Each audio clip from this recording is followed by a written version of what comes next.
2012. And this is what happened when I approached the San Diego police to ask them a simple question. And MTS security is on this as well. Listen to it very closely.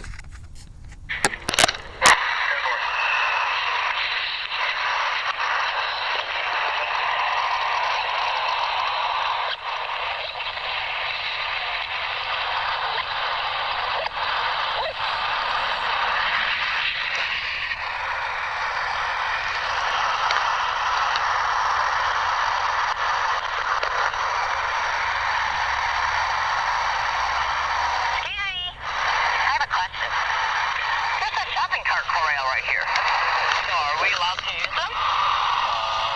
Nothing. Well, there's no store right here, but there are. Don't use them. So why is the shopping cart corral there? Because people take them from food for less and they dump them here. Oh, so they built that shopping cart corral there for people who dump them there? Probably. I see. So if I take one, are you going to give me a ticket? Probably. It's a misdemeanor. Really? Yeah. I see.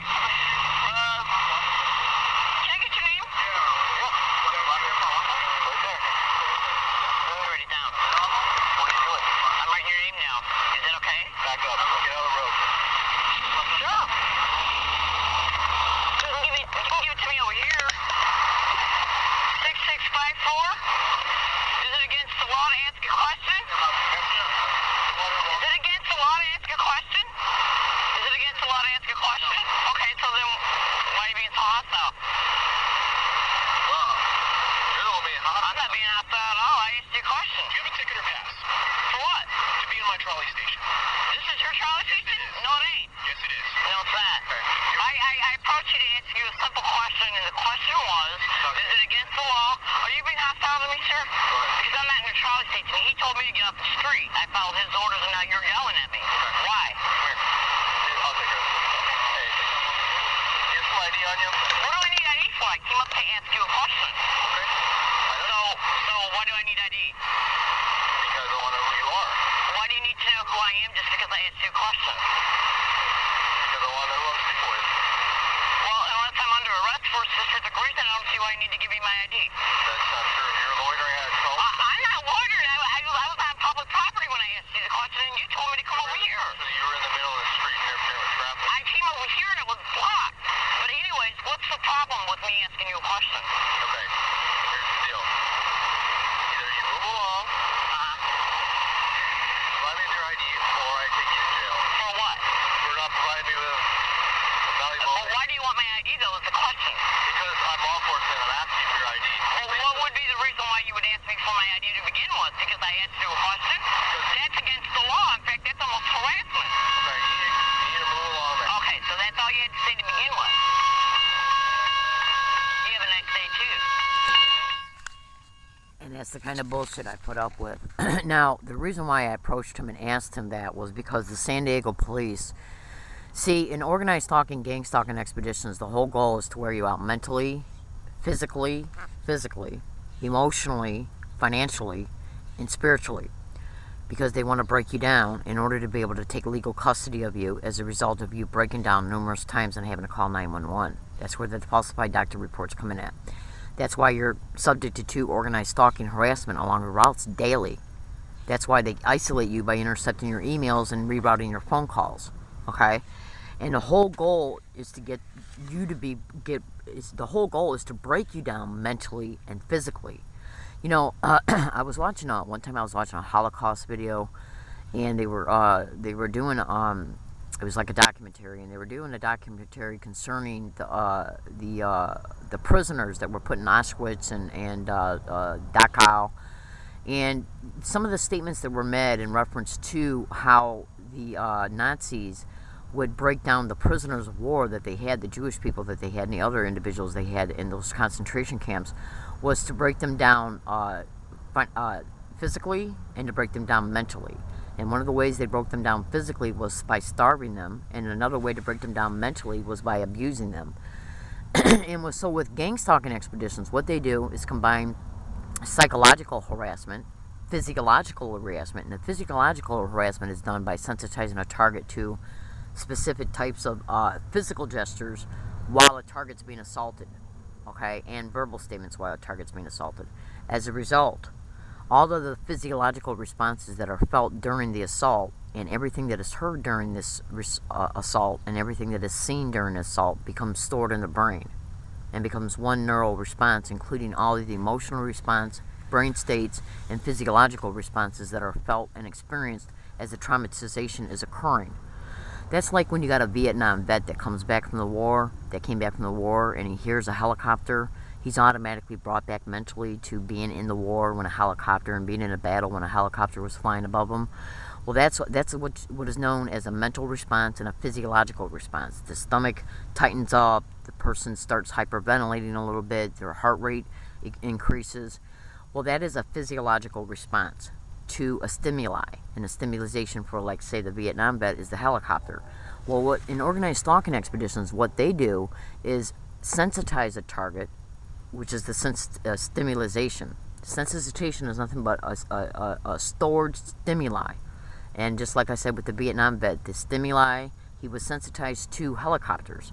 Well, when gang stalking, organized stalking expeditions, what they do is sensitize the target to specific types of physical gestures, like holding your hands to your face, holding your hand or touching your nose like that, or holding your hands to your face, or putting your finger like that, or tapping the top of your head as they're walking by you, or stroking their hair back, or playing with their hair like this. Or with women, when they get the women to do it, they'll get the women to just go like that with their hair like that as they walk by.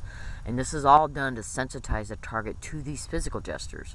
And then eventually, once they be sensitized to those, they'll even add additional sensitizations by doing numerous things right after they've done the thing that you're sensitized to, which will then in turn sensitize you to those physical gestures as well. And what they try to do, and they also will sensitize you to sounds, like specific ways of coughing or clearing your throat or clearing your nose, literally.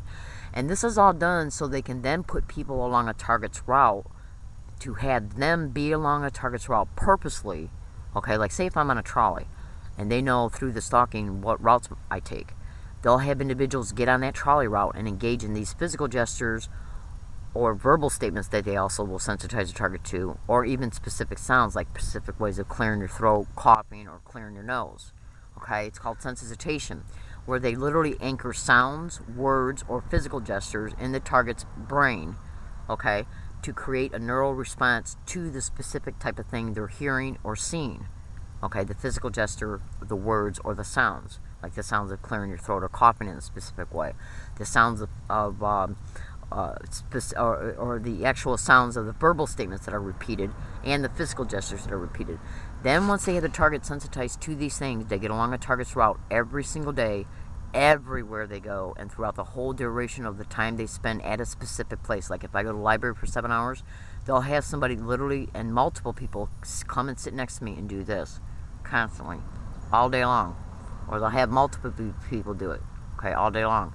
And they get these people through coercement, bribery, intimidation, collusion, and through slander, okay? And the reason why, one of the ways that they can get so many people involved in these campaigns is through what is known as the law enforcement community notification that is combined with a lie, a slander campaign. Go to YouTube and type in listen to a stranger. Yeah, that's how they show you an illustration of how a person with a badge and telling a lie can get anybody to do anything for that person for free against somebody else. Go to YouTube and type in bullying on steroids. So what they basically do is do nothing but sensitize targets to specific types of stimuli, physical gestures, sounds, and verbal statements, and then have multiple people on every day along all a target's routes to engage in these physical gestures, and in turn, or verbal statements or sounds, and in turn a target feels stalked and harassed as a result. Now what I want you to understand something is that when all these things are being paired together for a target to notice, it's being done deliberately and usually coupled with the traumatization, because they've done their psychology. They know what they're doing. Okay, that's why a lot of gang stalking blogs are called gang stalking psychological operations, because they're not doing nothing but cultivating and creating and reinforcing neural responses to the constant repetition of seeing the physical gestures, the verbal statements, and the sounds. Okay, because every time the verbal statement or the the verbal statement or the physical gesture or the sound is heard, the same mental response is responded it gets stimulated.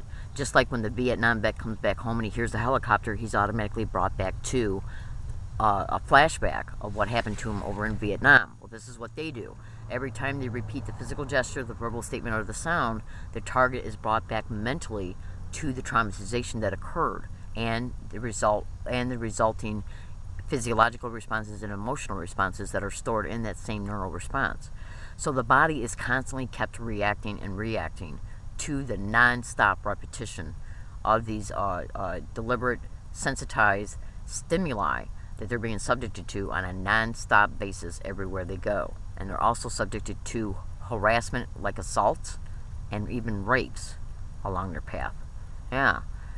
While still suffering the literal and everyday consequences and circumstances of having their personal life torn down, being blacklisted from employment, yeah, permanently, having their cars wrecked through staged vehicle accidents, and the createdness of homelessness.